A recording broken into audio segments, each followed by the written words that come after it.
listeners, my name is Blue and today we are lost in Hiveswap Friendsim. It's been a while, hasn't it? Yeah.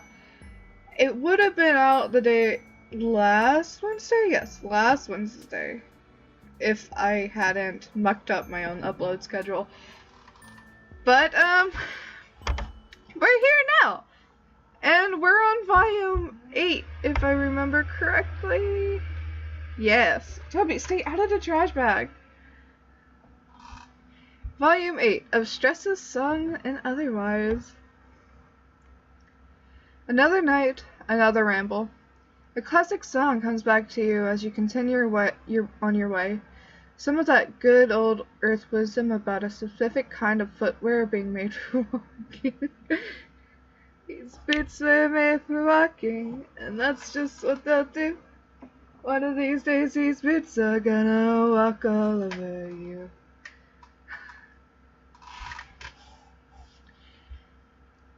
You wish you had that kind of footwear right now, in this current chapter of your life. Or any footwear for that matter. You've definitely learned your lesson about getting overexcited at the prospect of new friends. And running out in nothing but a bathrobe. Oh, who are you kidding? Maybe not in that particular bathrobe way, but chances are high that wasn't the last time you'll fly off in the buoyant afterglow of an intense friendgasm. Oh god, we're already starting. He is a mood.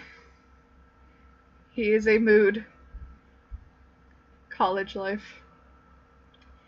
Tyzias?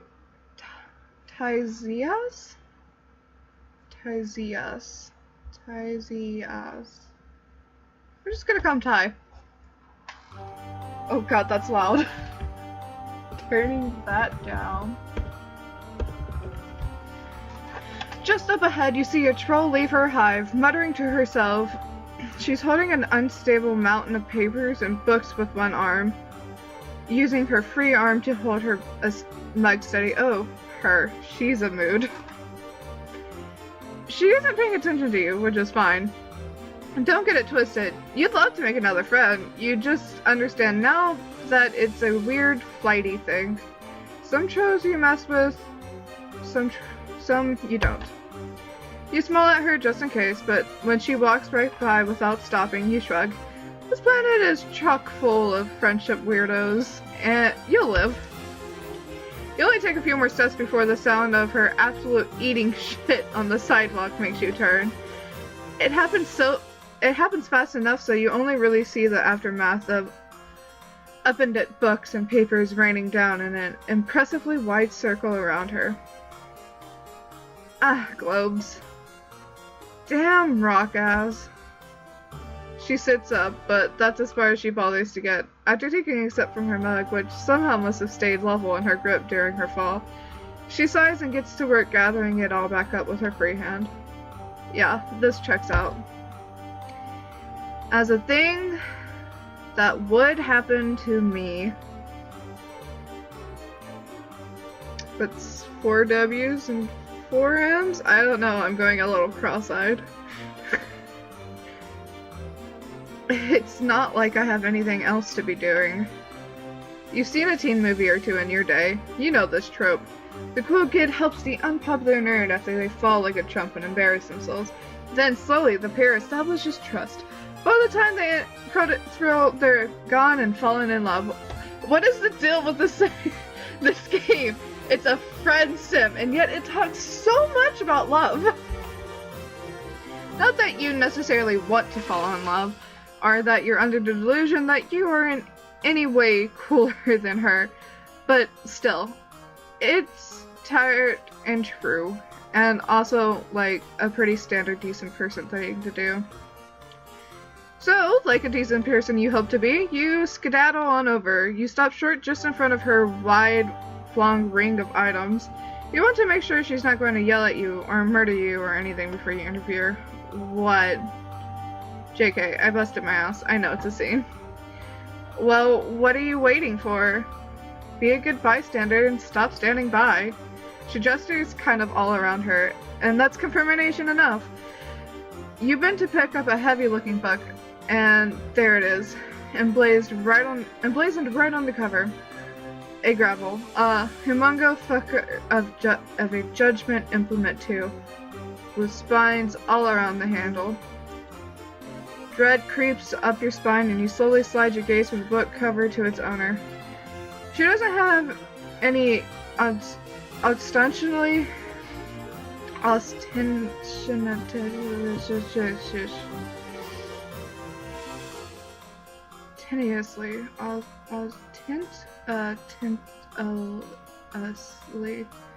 blood-colored themed clothes on, though. Wow, she is sporting socks and sandals.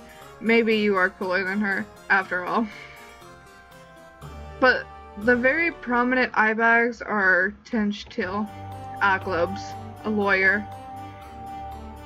It's not that you don't appreciate your one lawyer friend for who he is, it's just you aren't sure if you have it in you to sneak your way into the heart of another. You kinda got lucky the last time. The scales of judgment in your heart are start weighing your chances. Pick up more papers. We'll save, though. Gotta get back in the habit of saving. Pick up more papers. You start making neat piles of all her stuff. After watching you for a second, like she's making sure you're not screwing it up, she dramatically heaves herself to her feet and joins in the effort. I don't have time for this shit. Make sure to keep the B-34s together in my red folder. You look down on the current pile. B. That's the one with the hook on top, right? Or is that G? Sweat pricks her temples. You picked up a last bit of written You've picked up a little bit of written Alternian here and there, but you're still not anywhere near competent at it. Sifting through the papers, you search for anything familiar. You make out a few words, but there's still just a lot of those little guys in papers. But there's just a lot of those little guys in these papers, and you've got performance anxiety. Mood. Oh, right. You probably still can't read. You look up at her, startled. How can she tell? Well, I mean, you don't look much like a troll. It isn't exactly a gargantuan mental leap to assume you're not from around here.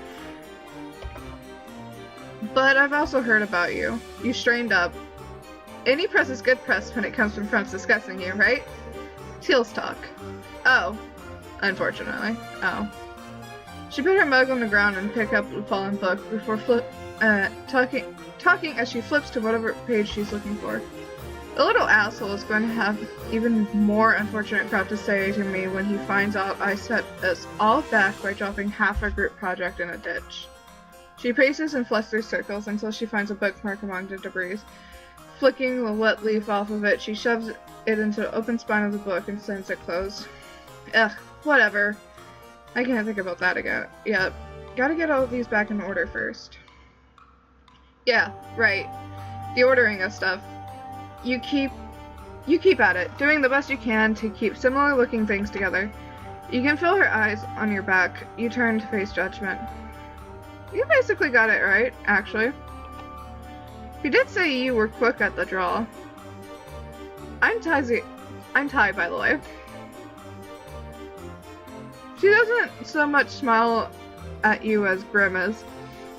It looks mostly pleased, as exhausted expressions go.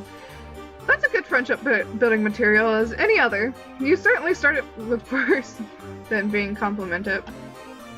The breeze plays at the end of her frizzy hair, ruffling a few pages while it's at it. Now that you aren't frantically trying to prove your helpfulness and have a moment to think, you don't know if the sidewalk is the best place to be starting from scratch with a whole filing system. You open your mouth to tell her as much when a huge Papa Gus blows in Breeze Jr.'s wake, blowing the neat stacks back into chaos. Mother grubbing. She sinks slowly back down in the snow globe of papers and takes a long sip from her mug sitting next to her, then tilts her head back and unleashes a single deep gut holler. Oh my god, I'm blanking out. I mean, it makes sense. I've been tired all day. Might as well just zone out in the middle of recording. You scuttle around catching documents out of the air until the guest is gone. It's not that Ty doesn't seem capable, it's just that she seems a bit burnt out. You know what it's like to feel when you're at the end of your rope. So now that you have half a swinging grab at a handle on things, you feel like it's your turn to do the heavy friendship lifting.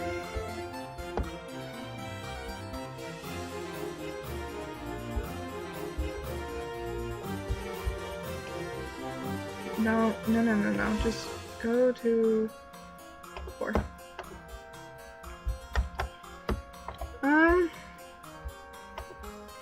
Hey, your night is pretty wide open. You wouldn't mind moving this operation to a less windy location and getting it together for real? Yeah, alright. She still sits there kind of dazedly. So you take over. It feels nice to be useful, even if you're not super confident about your skill. You at least know how to make a mean pile.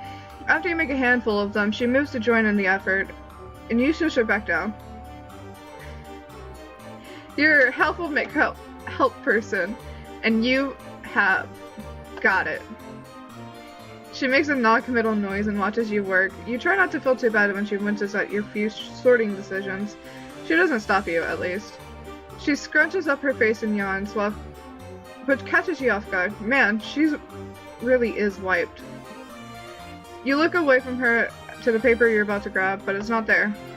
Maybe it blew into another stack, or you picked it up already and forgot. Yeah, that's probably right anyway. She had her eyes closed, so she didn't notice. It'll be fine.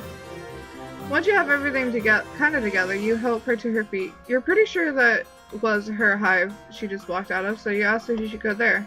No, I was heading to the book hive. I can take you there. She seems to rally a bit. But now it's her turn to lead the way. She picks up a hefty stack of her things, balances her mug all on top, and starts walking. Move it or lose it. It being the opportunity to engage in some really tedious micromanagement. That word is 10 times harder to read with so many M's in it.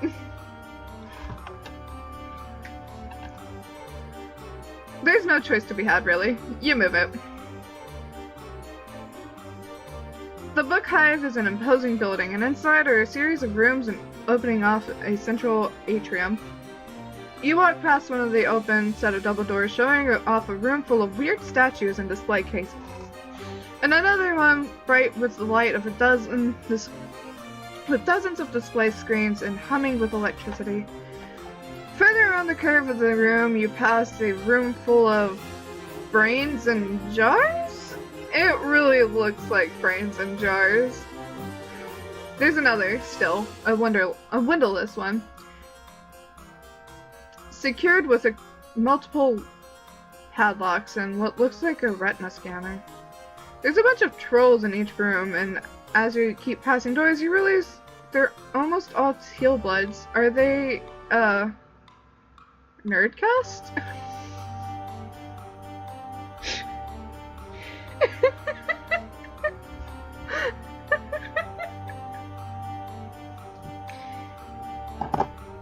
Going by Zodiac, I'm a teal blood. And yes, we are Nerdcast. Wow, harsh. I mean, yeah though. We kinda are. I know plenty of gold bloods who spend their nerd energy ruining the internet from their basements. And blue bloods usually have their own personal jerk-off book hives. And there are always outliers, I guess. But yeah, between us and the Jades, the book hive is blue-green dweeb city. Ty keeps moving like this is nothing new to her. You guess it isn't. She pushes a creaky wooden door open to reveal a large study room full of bookshelves and furniture. There are even a few weird-looking ferns decorating the place. And here are a bunch of trolls, some reading, many of them on the computers. You dump stuff and you logged here on one of the tables. The sound echoes in there, and a handful of trolls look your way. Yikes! You hope your presence won't be too conspicuous. You're probably fine. Unless anyone gets horny for acting grown and wants a bounty. But you're with me, so they probably won't mess with you. You're not surprised by that. Ty, who has slumped down in a chair and is stolidly reorganizing her piles, doesn't exactly give off a brawler aura. No, like, they know I'll talk them out of it. Or whine at them about leaving me alone until they do. That makes me feel safe enough, so time to do some old-fashioned organization. What's with this big project anyways? It's just some bullshit. She stops and cuts her eyes around the room, but no one is still paying attention. As far as you can see, she starts speaking again, quieter. It's an assignment for one of my legislator training courses. We're supposed to choose a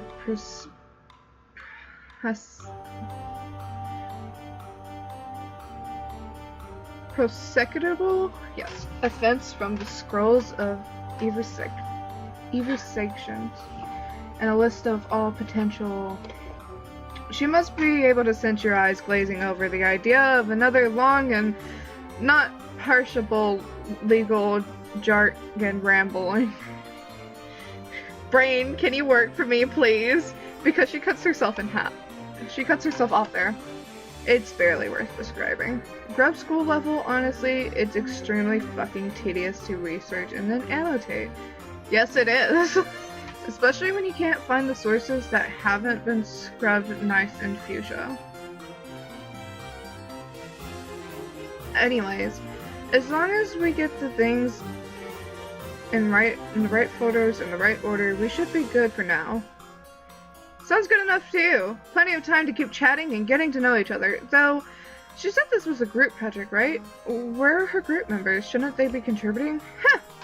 Like I'd let them. Just kidding. I'm very good at allowing people to help me. She grits her teeth and nods at you, masterfully setting aside the papers labeled with the letters that look like little microscopes. Case in point. Anyways, they did their parts already. I just want to make sure to add the finishing touches. Right then, you hear approaching footsteps. It better not be some high blood you gotta take out. You mean, you'll do it if you have to. It's tired and true. You're just not sure how well this dynamic duo will flare in that case. You start scanning the room for potential bludgeoning material when you see Ty's expression go from regular tired to tired and annoyed. But not in fear of mortal peril. You hear him speak right as you start to turn. It's our friend! Our asshole friend that tried to take all our money. How the mighty fall, and into a mud puddle it seems. At least my associate seems to be picking up after you fairly efficiently. Fuck off, soregoer. We'll have it together in time. You sure you don't require any assistance? I'd have to raise my rates from my original offer, but you know it still stands. You did your part already.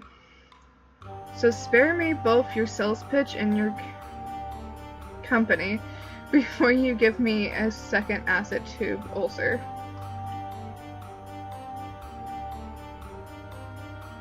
Oh, right. You need to do those final edits of yours. Subtextual anti-establishment agendas don't insert themselves after all. Suit yourself. See you in class. They give each other an identical but inscrutable hand signal, and a huff of perturbation from the nearby jade is an indication it's gotta be something vulgar. Perish. Mood! He smirks and raises his eyebrows at you as he turns to go. Come by later? You nod.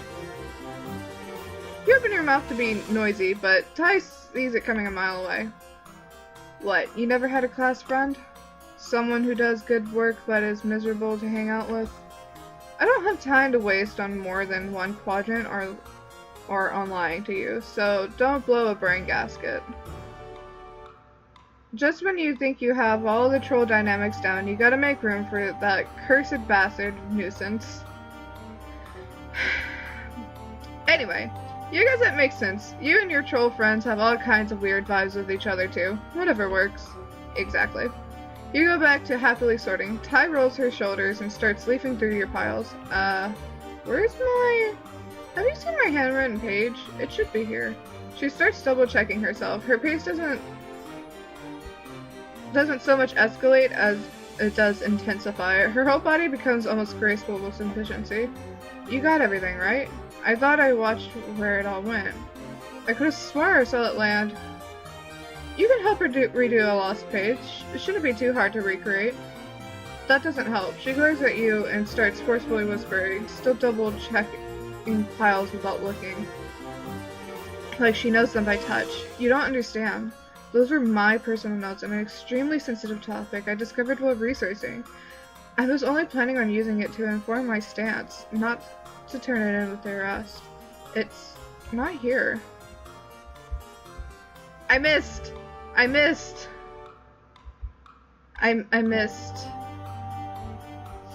She stops her futile search down the rest of what's in her mug and holds her head in her hands. I'm fucked. I might as well lay down right here until moss grows on my desiccant body. That's dramatic. Me too. You don't want to blame her or anything, especially since it's possibly sort of your fault it's lost, but you still want to give her hope. Maybe next time she could use Gorgle Docs. It doesn't blow away, and it has collaboration settings. You've used them with her head pops back up for future Slack. I can't use Gorgle Docs for this. Are you listening? That's the whole point. You know who owns that, right? Every document is monitored. Analog is the only way to do anything. Unless you know how to get me into a dark web, which I fucking doubt. If someone found out if my handwriting is recognized, I'm dead. Then I'll never be able to. She trails off and sort of slumps in her seat, staring into a void. Shit, you really fucked up. You admit to her that you may have allowed one page to blow away when you weren't paying attention, and it could have possibly been the one. Great. I can't believe I was stupid enough to let someone else handle things. I was just so tired. Her shoulders start to ache a bit. Oh no. She doesn't cry, but you almost wish she would. The way she keeps blinking back her tears and hiding her face with her arm is worse. It feels invasive to watch, and thankfully it doesn't last. She sniffs one, clears her throat, and wipes her face from her sleeve. Silently, she stacks all her things in a pile. Okay. I need to retrace my steps. Maybe it hasn't been spotted yet. Maybe it'll be okay. It won't. But, oh well.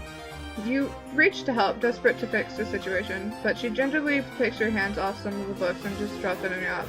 Your stomach sinks to join it. No. Don't worry. I've got it. She wrestles it all into a precarious heap in her arms and wobbles once she makes her way steadily to the door. She catches herself, head high. She keeps walking. She doesn't look back. No! I think this is our first fail in a little bit. Because so far we've been good with getting victories. We're gonna reload. And suggest a small breather might help. You know a breaking point when you see one. You weren't expecting to see it so early in a potential friendship encounter, but still, it's clear that this troll needs some time to chill. This is a mess. Yeah? She swings the pendulum of her chin over the glare, deadened the knives at your gut.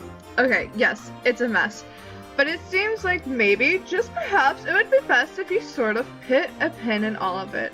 To suck air in and out of your insufflation sacs or whatever, and just get it together for a minute. No group projects were ever aced when the clear leader was not at her peak mental performance. She wrinkles up her nose and closes her eyes. You know what? Fine. Fuck it. Not all of it, of course. But this night specifically. And everything, and anyone I know or have thought extensively about before in my life. So that just leaves you. What do you have in mind, friend? Because I'm all out of ideas. The word still does a number on you, no matter how many times you hear it used flippantly. You have an idea already, so you hurriedly gather her shit into an extremely unorganized pile which she drops off in her hive to deal with later. You half expect her to just not come back out, but she does. She kept only one heavily annotated tome in her mug, which she nods at when she speaks. I know, but these are for just in case.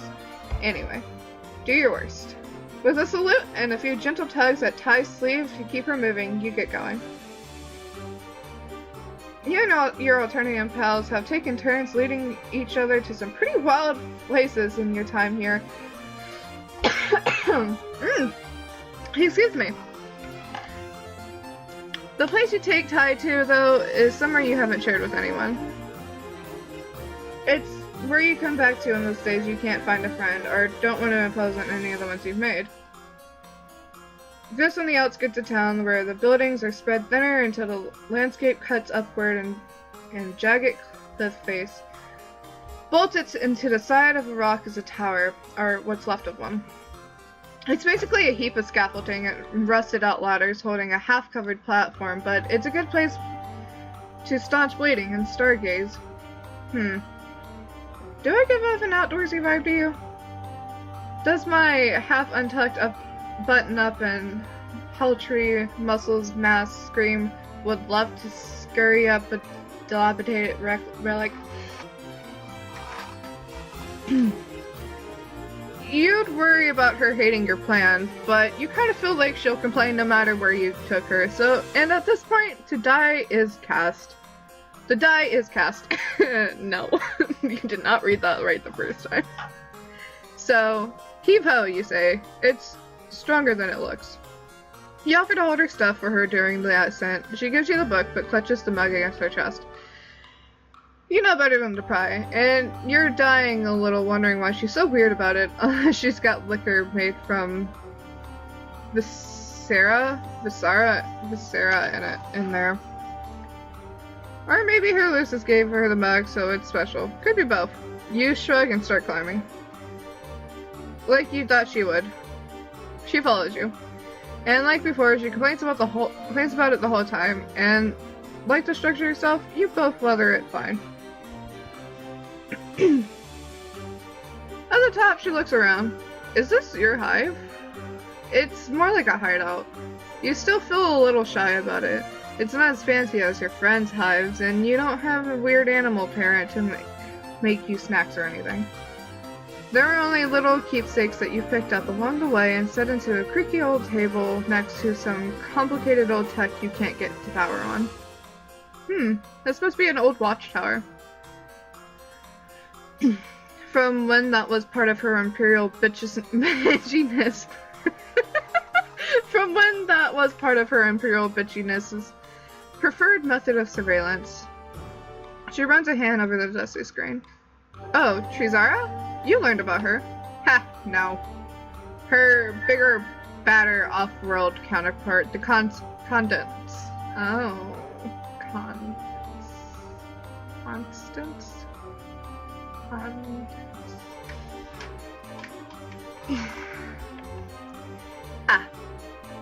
You look at the rusted barrel of some terrifying weapon mounted in the corner, and then out over the landscape sprawling town.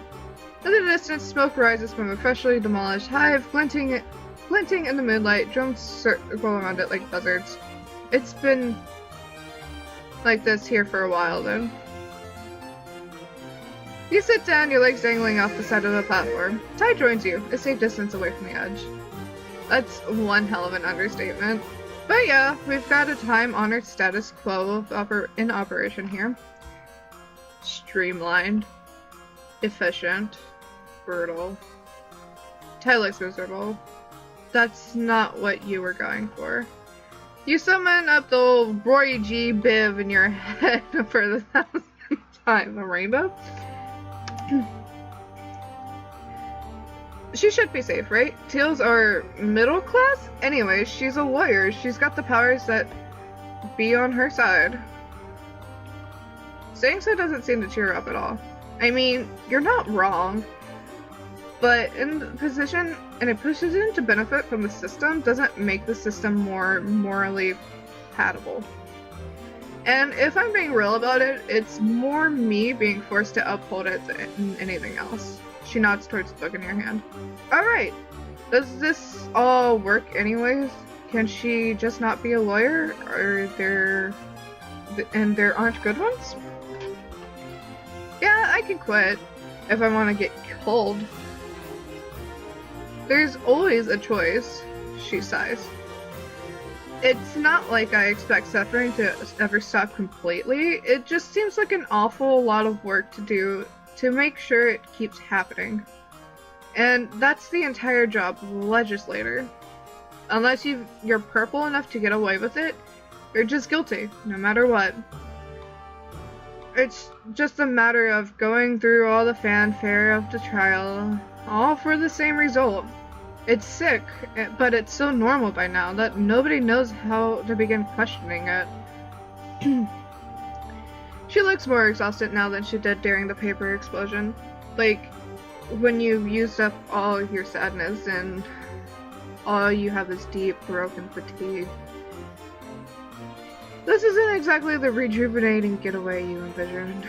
There's just so much injustice. You continue to try to be positive. Are there not political parties, some secret underground movement or anything?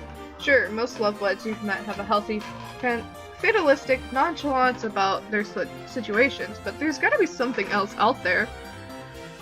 There were a few people who tried to stir shit back up in the day. It's all kind of hushed up and hard to find any information on the history of them, though. Definitely not the kind of thing they'll teach you in legislator training. One was a mutant blood. The other had wings. Are we talking about the Sufferer? Are we talking about that era? So I guess they didn't have much of a chance anyways. Yeah, you can imagine the story having a happy ending, but you still want to know more. There's the subtle shift in her tone now that she's doing more than only complaining. It draws you in. One of them seems to have gathered enough of a following to be kind of a religious figure. From little I can find about him, it is about the Sufferer. The other one led a military revolt. They both were killed along with their attempts to change. I don't even know what happened to their compatriots. She stops to squint at you. I don't know how you got me talking like this. But in the fuck it spirit of the night, I'm just gonna keep going. If it wasn't clear, I'm telling you things that can get me extremely cold. So like, please be chill. You're so chill. The chillest. And also probably pretty killable yourself. Good point. She squints at you a little longer and then just stares out into the night. Her jaw muscle clenches a few times before she speaks. I have some ideas. She's still not looking at you, but she sits up a little straighter. You feel your spine following suit almost on its own. All of us training to be legislators like to practice throwing our weight around. Some of us more than others, which I guess you have first-hand experience with, but we don't have much real power yet. We will, though, if we pass our exams, which I will. I have been staying up most days studying every documented piece of the law and some underground stuff too, when I find it. There are exploitable loopholes they don't know about. If I can establish myself as a major player, I might have a chance to change things. Some things you can only take apart from the inside out. Right now she's built up with fevered energy, even with the sluggish way she talks. When you shift in your seat, she kind of snaps out of it. Oh, sorry. I guess I got a little worked up. I don't exactly get to talk about this very often. It's kind of overwhelming to think about how fucked every little thing is all the time. But now that I see it clearly, I can't not do something. It's like Alternia is a giant fire, and I'm pissing on the tiny corner of it while the rest of everything burns up around me. Your brain is buzzing with how real all of that felt. You can't really add anything to it, so you just nod. Are things less abysmal where you're from. Oh boy, in many ways, yeah. A home the accused is called the defendant, at least, as in they get defense. Her eyes brighten. That's exactly what I'm talking about. How does your justice system work? You exhale slowly, trying to buy yourself time to encapsulate all of your planet's various cultures, societal structures, and similarly overwhelming list of injustices and an intelligible blur. You settle on, not always, not for everyone. Her laugh is short and hollow. So much for enlightened life forms existing somewhere in the universe. You guess until more kind of just alien life form comes to take over, you'll have to make do with each other. Yeah, you're not so bad. I take on an impressive resume with you anytime. She gives you your arm an awkward tap with her fist and then looks back out over the edge. Anyways, I'm no religious figure or military strategist. There's gotta be someone out there who is gotta use what skills I have instead. I guess until I find them, what the fuck would I do with my time? Keep pissing on fire is the best anybody can do, you reckon? That and get others hydrated enough to do the same. She laughs. Keep on pissing, huh? I'll drink to that. She takes a big swig from her mug. After a beat, she silently, without looking at you, extends her arm your way. You stare in the depths mug stuff, a little unnerved. It doesn't look like Viscera, but you've been burned before. It won't kill you. You're not sure it will do what it will do, but Ty's truthful, if nothing else, so bottoms up. What the fuck? It's water. Ty grins and taps her temples with her claw. Gotta give the people something. Otherwise, they might think I'm the way I am on my own. Then where would we be? You don't know. Letting people in can be helpful, you know. Sometimes. Shh. I'm fine. You're not convinced. Okay. I'll admit it. It's not a bad idea to relax every once in a while. Get your priorities straight. This was a decent time. You're glad she's glad, but mostly just talked. Oh. But you mostly just talked the whole time about the same stuff she was overwhelmed by to begin with. Does that even count? You learned a lot, but she still looks pretty wiped. Trust me, MC, it helps. You gotta rant sometimes. As soon as you think that, she yawns. She's so driven. You shiver a bit when you imagine what she could do if she took time to rest for real. You put a pile of blankets next to you. It's not bad, or a tub of super slime for that matter, but it's gotten you through enough. She looks wearily at it and yawns again. I guess my loose is in my mate's spirit.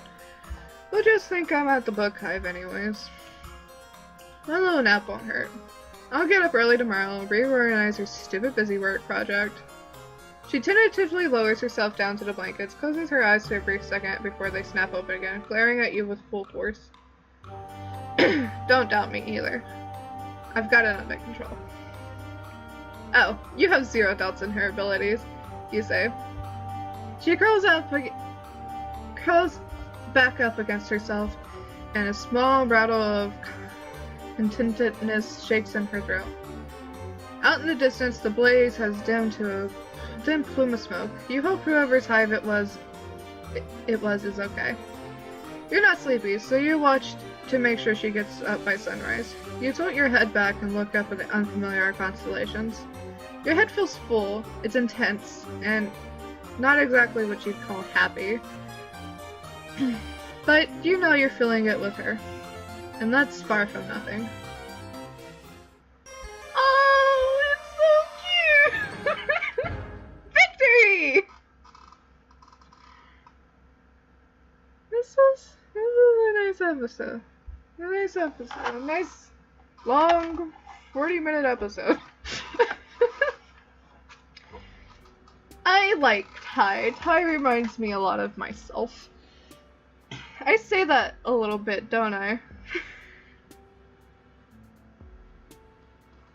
Well, I'm gonna to start asking for engagement from now on in my videos. I noticed the last and first time I did it, I got a little more engagement than usual, so I hope I don't annoy you guys with this, but that's it for today's stars. If you liked the video, please leave a like, and subscribe to join our little galaxy. Leave a comment down below, and who knows, you might get an interaction. If you know someone you know that will like this video, please give it a share. Let's expand our galaxy to as wide as we can. And I'll see you on our next adventure. And remember, we're all made of the same cosmic dust, so be nice. Okay, love you, bye!